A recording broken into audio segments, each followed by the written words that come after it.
नमस्कार, मैं doctor A K. Pandey, assistant professor economics, Seth RCS arts and commerce college Durg में पदस्थ हूँ। आज मैं आपको MA second semester research methodology शोध प्रविधि के बारे में बताने जा रहा हूँ कि क्या है, इसके बारे में आपको बताएंगे।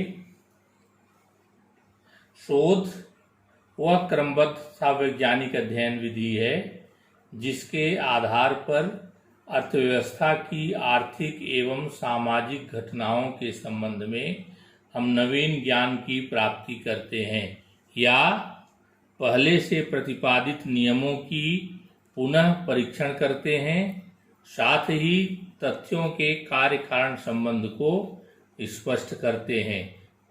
इसमें हमने एक परिभाषा भी लिया है। प्रोफेसर मोसर के अनुसार सामाजिक एवं आर्थिक घटनाओं के संबंध में नवीन ज्ञान की प्राप्ति के लिए किए गए व्यवस्थित अनुसंधान को ही हम शोध कहते हैं। स्पष्ट है, शोध मनुष्य के जीवन के विभिन्न पहलुओं का अध्ययन करने वाली तथा अर्थव्यवस्था में घटित होने वाली घटनाओं में अंतर संबंध ज्ञात कर विभिन्न सिद्धांतों का निरूपण करने वाली वैज्ञानिक पद्धति है जो लगातार नवीन ज्ञान की प्राप्ति कराती रहती है। अब आता है शोध के उद्देश्य। शोध के उद्देश्यों को दो प्रमुख भागों में विभाजित कर अध्ययन कर सकते हैं। पहला उद्देश्य है सैद्धांतिक उद्देश्य। शोध का प्रमुख उद्देश्य ज्ञान में वृद्धि करना है। शोध का उद्देश्य अर्थव्यवस्था के विविध पहलुओं का अध्ययन करना तथा उनके बारे में सिद्धांत का निर्माण करना होता है। इसमें केवल नए तथ्यों का ही एकत्रीकरण नहीं किया जाता, बल्कि पूर्व स्थापित सिद्धांतों के बारे में भी तथ्य एकत्रित कर उनका अध्ययन व सत्यापन किया जाता है। दूसरा है सैद्धांतिक उद्देश्य में दूसरा पॉइंट, शोध का दूसरा उद्देश्य समाज में पाए जाने वाले कार्य कारण संबंधों का अध्ययन करना होता है। नंबर 3 है इसका, शोध का एक प्रमुख सैद्धांतिक उद्देश्य उन नियमों एवं सिद्धांतों की खोज करना एवं उन्हें पुनर्स्थापित करना होता है जो मानव समाज को नियमित एवं नियंत्रित करते हैं। अब आता है इसका शोध का व्यवहारिक उद्देश्य। शोध सामाजिक समस्याओं को सुलझाने में महत्वपूर्ण भूमिका अदा करता है, क्योंकि शोध उन समस्याओं का गहन अध्ययन करता है जो समाज को खोखला बनाती है। नंबर 2, किसी घटना पर नियंत्रण स्थापित करने के लिए यह आवश्यक है कि हमें उस घटना के बारे में पूरी जानकारी प्राप्त हो। उदाहरण के लिए, वर्तमान समय में पूरे देश में कोरोना बीमारी महामारी फैली हुई है। इस महामारी से कैसे निजात पाया जाए, इसके लिए विश्व के सभी वैज्ञानिक नए नए शोध कर रहे हैं, एक्सपेरिमेंट कर रहे हैं।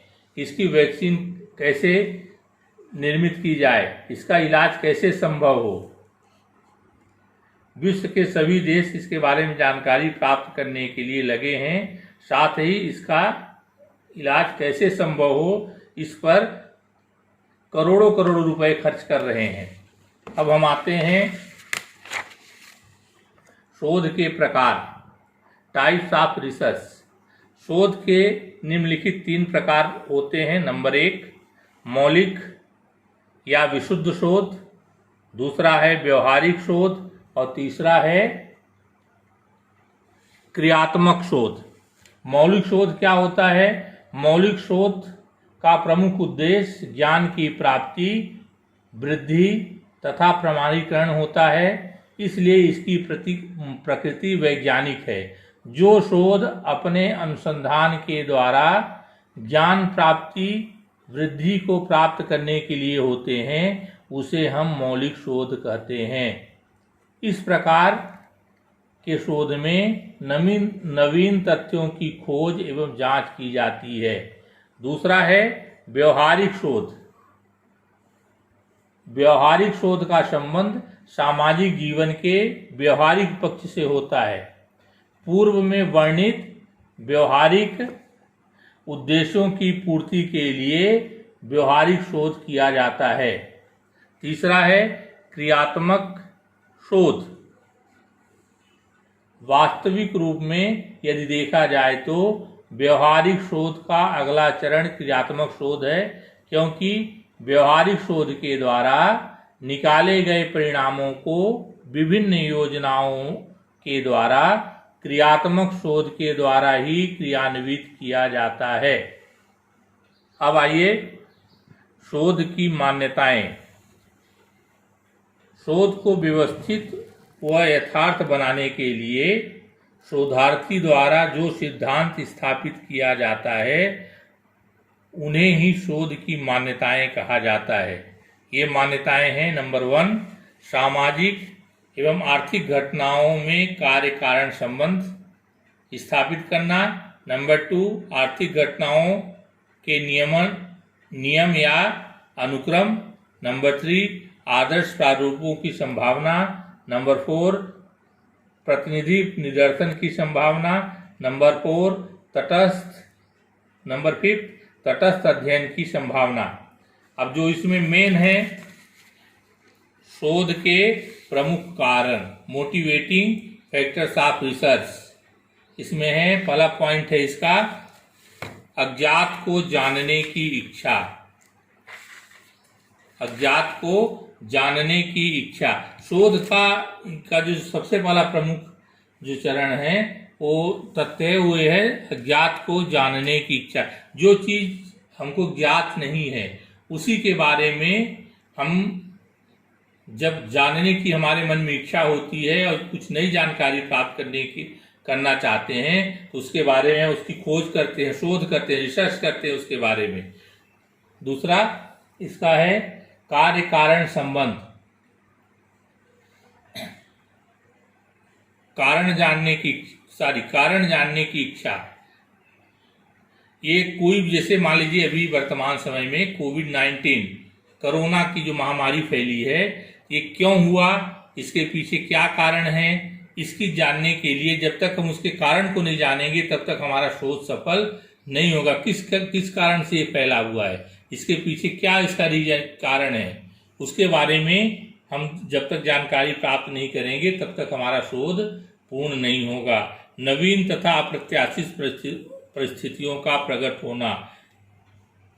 नवीन तथा अप्रत्याशित परिस्थितियों का प्रकट होना। और नंबर 4 है सिद्धांतों की पुनर्स्थापना। अब हम इसमें आते हैं शोध के प्रमुख चरण, मेजर स्टेप्स ऑफ रिसर्च। इसमें नंबर 1 है विषय का चुनाव। देखिए, जब एक शोधार्थी शोध कार्य करता है तो उसके सामने ये जो उसके प्रमुख चरण है, रिसर्च को पूरा करने के लिए रिसर्च स्कॉलर होते हैं वो रिसर्च करते समय ये जितने भी पॉइंट हैं, 9 पॉइंट्स हैं, इन पॉइंट्सों का पालन करता है तभी उसका रिसर्च पूर्ण होता है और व्यवस्थित होता है। पहला है विषय का चुनाव। हम किस विषय पर रिसर्च करना चाह रहे हैं, उस विषय का सबसे पहले हम विषय वस्तु का चुनाव करते हैं। दूसरा है साहित्य का पुनरावलोकन। साहित्य का पुनरावलोकन का मतलब हुआ कि हम जिस विषय पर शोध कर रहे हैं उस विषय पर हमारे शोध के पूर्व जितने भी शोध किए गए हैं या उस शोध से संबंधित जितने भी लिटरेचर पब्लिश्ड हैं उसका हम अध्ययन करें और ये देखें कि उस शोध पर अभी तक कितने बिंदुओं पर काम हो चुका है। फिर शोध का उद्देश्य।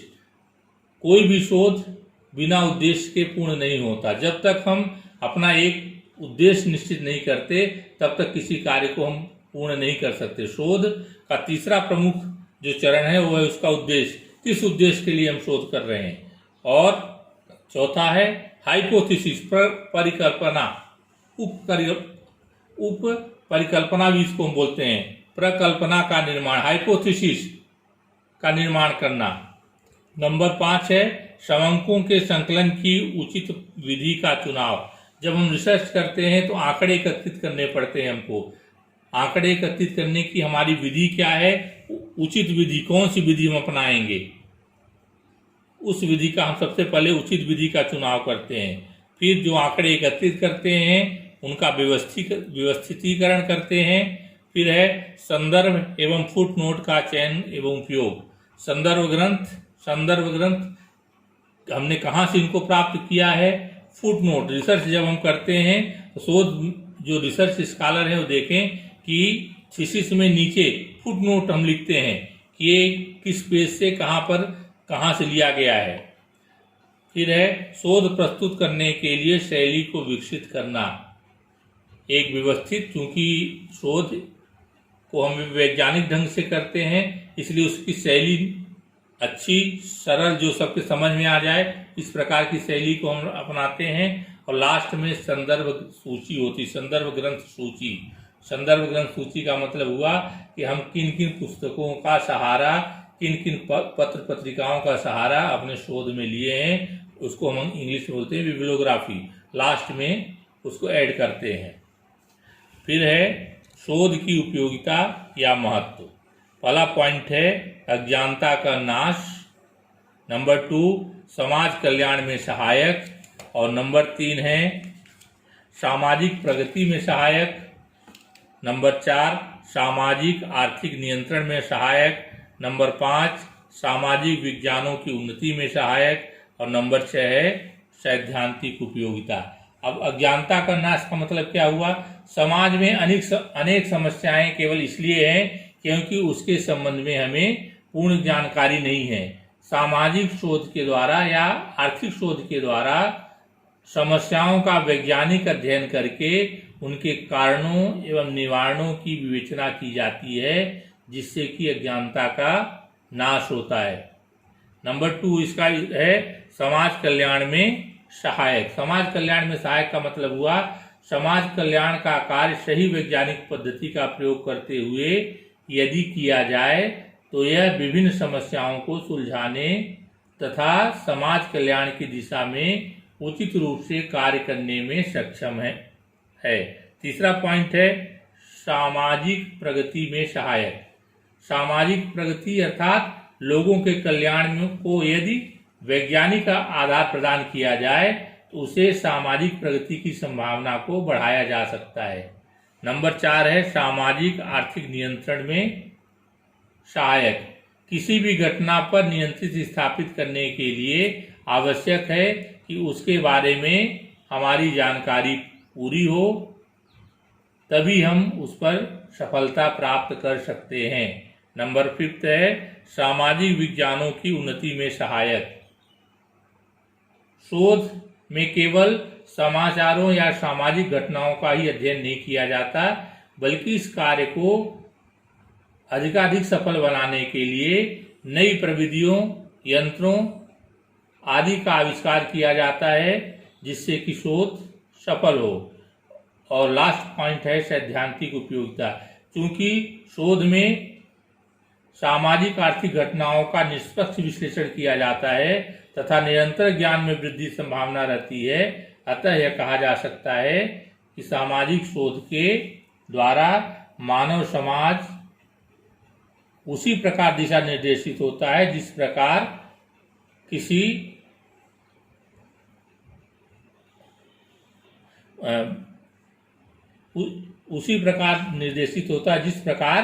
किसी समुद्र में कोई जहाज पोल स्टार के द्वारा दिशा निर्देशित किया जाता है। इस प्रकार हमने इस चैप्टर में शोध क्या है, शोध के उद्देश्य, शोध के प्रमुख चरण, शोध के प्रकार और शोध के प्रमुख कारण इत्यादि पॉइंटों का अध्ययन किया। थैंक यू, धन्यवाद।